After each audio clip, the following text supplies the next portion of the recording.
Hi, my name's Keith Cooper of Northlight Images, and in this video I'm going to address a question I saw someone ask recently. It's about baryta papers, or high quality photo papers that you might use for printing.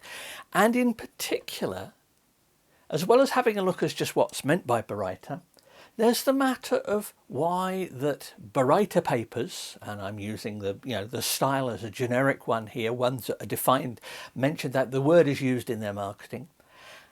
Why are they so variable on different printers? Now, it turns out that I've got lots of baryta paper prints. All the best ones come out on pigment ink printers. And some might say, well, yes, pigment inks are meant, baryta papers are meant for pigment inks. It's not quite that simple, because I have found some baryta papers work fine on dye-based printers. Yet equally well, other papers, which superficially might seem the same, just don't perform anywhere near as well on dye-based printers or mixed ink printers. What's going on here? What's actually meant by baryta? Why is it so variable in the results that you get from it? Well, looking at one thing, you have to remember here that in paper sales, the dead hand of marketing is at work mightily in this sort of stuff, because there are only so many paper makers and they need to sell you paper.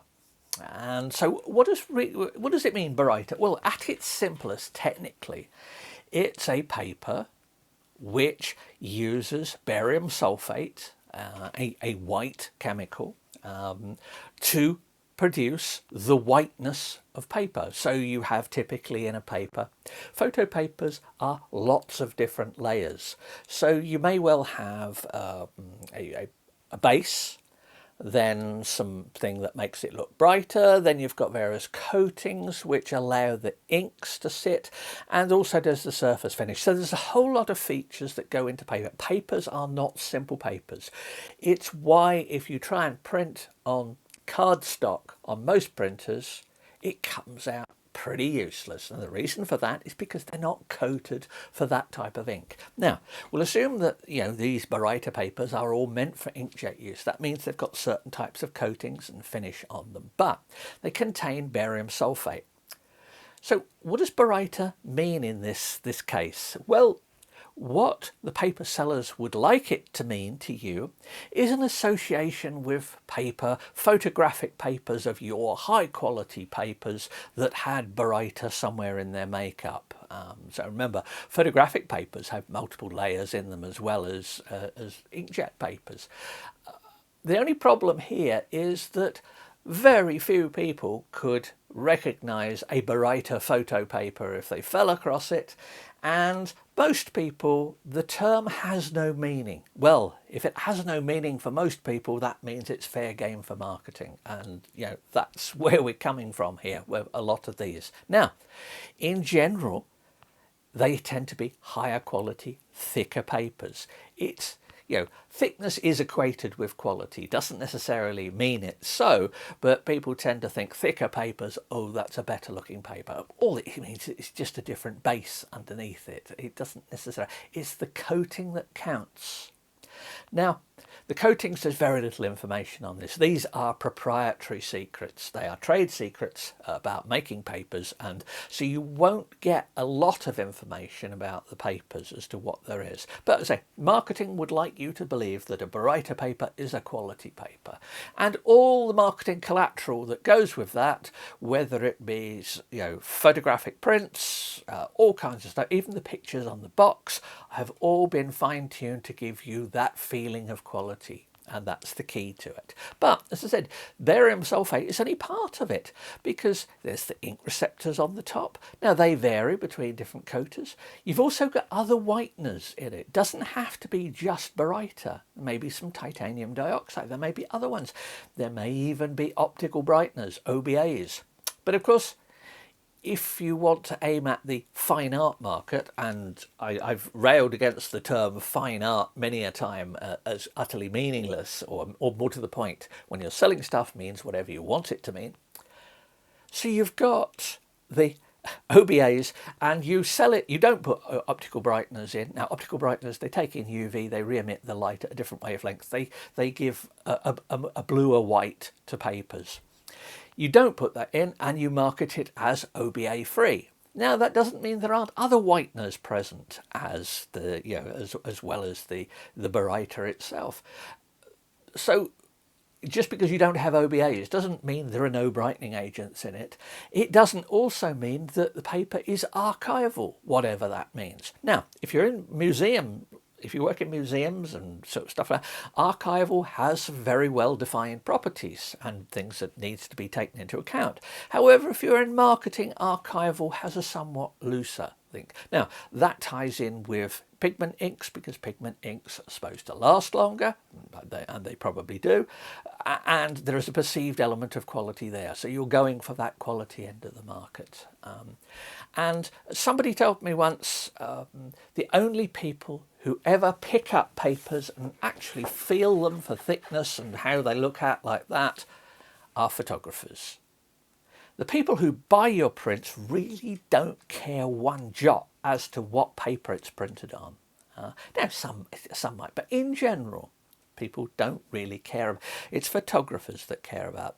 In the same way, photographers are the only people who go up to one of my prints and shove the nose into it and say, oh, there's lack of detail, or it's over sharpened, or something like that.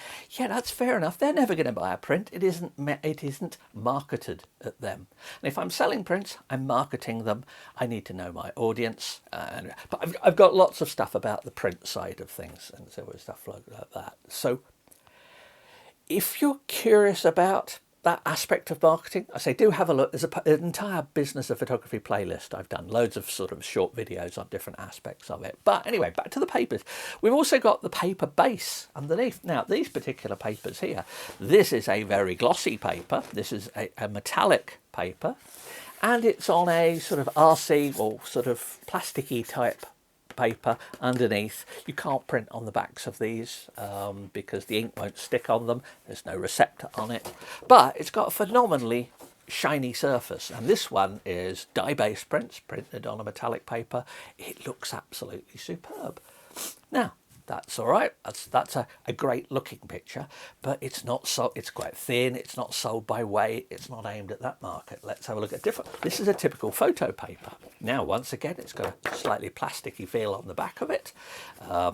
This is a luster paper, so it has a finish. Now, luster, pearl, semi-gloss, semi-matte, all of these things don't actually have any rigorously defined standards, just in case you were ever wondering on that. They are what they are. And of course, the inks settle in different ways on them or are maybe absorbed into them. This particular test print was printed on Epson EcoTank 2850, I believe, and I can tell that because I can see there is a bit of gloss differential on it. But yeah, that's not an archival paper, that's a photo paper. What about this one here? Oh, sounds a lot better, doesn't it? That's quality, you can hear it. That's a cotton rag paper. Now, this particular one is, you can see some structure in it from the paper. When I say cotton rag, essentially the base of the paper for higher quality papers and thicker papers like this can be any plant-based fibre. Now, that can vary massively. And you can spell fibre different ways. Now, I spell fibre F-I-B-R-E, UK spelling of it. But of course, for marketing, if you want to, you can spell it F-I-B-A, F-I-B-E-R, US spelling of it, and anything else you choose, because it's marketing. It doesn't mean anything. It means whatever your chosen market chooses it to mean. So that is a cotton rag paper, quite a nice paper. It's a matte finish paper. Now, if I take this base layer and apply a different coating to it and includes baryta in it, I can end up with a slight surface sheen to it. Of course, that can vary, texture can vary. And I've got a paper that's got this heavy backing to it and has a coating on it which contains barium sulfate amongst other things and receptor layers, and that makes for baryta prints. Now, baryta prints, yeah, they can look quite good. Here's one I made earlier, well, actually some time ago. There's a picture of a picture of a plant. You can see the surface sheen on it, the reflection here. That's a baryta paper. I can feel the paper back of it. Of course, it doesn't need to be cotton rag. It could be any plant-based fibre that you want to use that gives the required physical properties. But that's a paper. That's a baryta print. Pop that back over there. So what differences are there? Well, in looking up at this, I realised that there are such a range of papers can be called baryta papers, that as long as you accept that the term is principally a marketing one and refers to one component of the paper coating, it's a reasonably good quality paper. It may work on some printers. It may work poorly on other printers. Obviously, these are with proper printer profiles and media settings. So it may work well. It may work well for black and white. You may use black and white print mode and suddenly find you've got a slight colour tinge to it. Well, that's just something you need to adjust. All of these papers, they all can produce good results on some printers with the right settings and the right editing of the files and everything like that. So really, when it comes down to it, baryta, well, why is it variable? Depends on the printer, on the ink. So do many things in that respect. But more than anything, it is a marketing term. So if you see somebody say such and such baryta gold X plus whatever is a superb printer paper and makes great prints, check which printer they are using with it, because it may be that you get some of this mega super paper and it looks, well, pretty meh. Just not very good. You just have to allow for that. Now, there's only a limited range of these I can test. I have done over the years. I've got quite a few tests on the Northlight Images site, as well as some videos I've done. But the real thing is that it's marketing. Marketing needs to build brands to sell things, particularly if you're aiming at the quality end of the market. One little bit I just mentioned, weights, paper weights. You might see, this particular paper here is 310 grams per square metre. That's fair enough. You might see another one that's 315 grams per square metre, and you think, oh, that's a bit better. Just bear in mind, I went to see my local paper expert, retired now, and asked him about some papers. I showed him paper and he went, yes. Showed me two identical sheets of paper, but from boxes with different branding, different suppliers on them. They were the same paper. One had chosen to call it 310 gram and the other one had chosen to call it 315 gram. Which one sounds better? 315 gram, doesn't it? Just bear this in mind when you're buying papers. I've done sort of videos about the dangers of just going out and buying test packs. I've done videos about the dangers of just assuming because it's a well-known brand name that it must be great. Yes, some of the papers are great, but it's not necessarily so. It just means they've a much better developed brand than the small supplier. There are only a limited number of paper coaters, paper makers, paper coaters, who then make their papers, put it into boxes, rolls, whatever, and supply it to other people for them to sell. It's a big market, but just remember it's driven by branding and selling you perceived quality. It's not about selling perceived quality to the people who look at the pictures, it's about perceived quality to photographers. And the people who sell papers know pretty well what appeals to some photographers, particularly the ones who are likely to do their own printing. So I hope that's clarified things a little. I happily use papers which have baryta in the name of them because they're great papers. I've got some really nice papers. I've done some quite nice prints. But I don't read too much into the name. The name is the name, and that just differentiates an item in a product range. Anyway, thanks for watching. In case anyone's wondering about the kit behind me here, I've finished doing some of the macro work I was doing here, and I finally got, this is the new BenQ SW272U. This is a 4K monitor.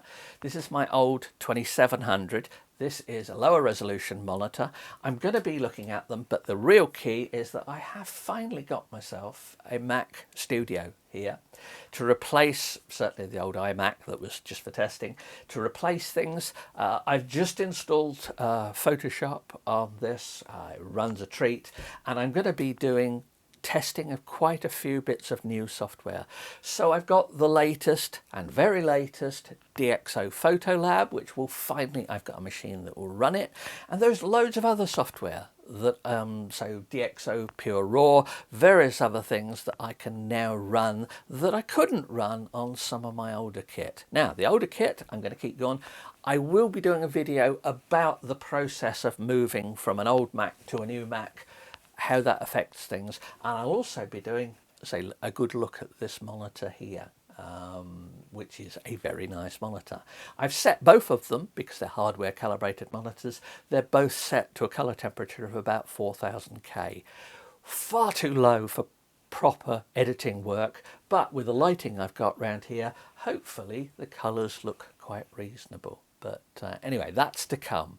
So thanks for watching. If you've got any questions, do let me know, and bye.